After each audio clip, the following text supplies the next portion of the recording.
Drums off. Look at that stuff that just came out. That is unbelievable. Look at all that shrapnel right there.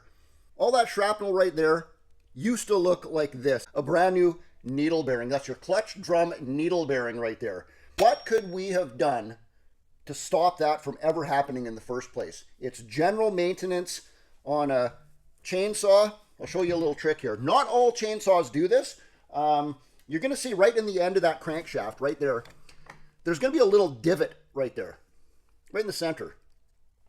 If you take a little wire or something really thin and poke it in there and it stops, it doesn't go in, that means that your chainsaw doesn't have this feature on it. But if you have something thin like that and you stick it in there and it goes all the way in like maybe an inch or so, the only reason that hole is going in that far is if you have this feature right here. I'm going to show you that right now. If you spin the crankshaft around right in the side of the crankshaft when the clutch and drum and bearing are all off of there, maybe you'll see a little hole in the side of the crankshaft right there. Guess what? That hole that goes in the end of the crankshaft comes right out to that side hole. Hey, you guys know what this is? This is a typical bar greasing grease gun. Right underneath this video in my description, I got a link for you to check one of these out too. They're super inexpensive, well worth having in your shop. This is the grease gun that you would normally use for the tip of your bar.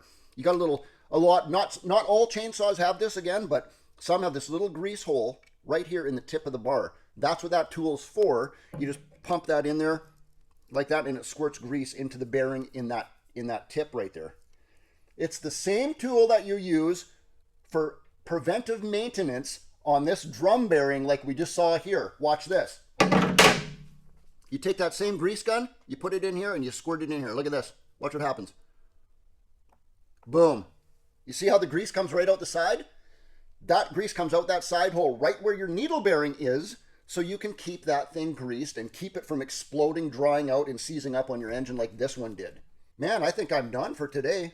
Give me that thumbs up button, guys. I really appreciate that. Hit that like button. Subscribe to my channel if you already haven't. Share this video with your friends. And put some comments down. I'd really like you to put some comments down. Let me know what you thought of this video. That would be awesome too. Till the next video, guys. Steve out.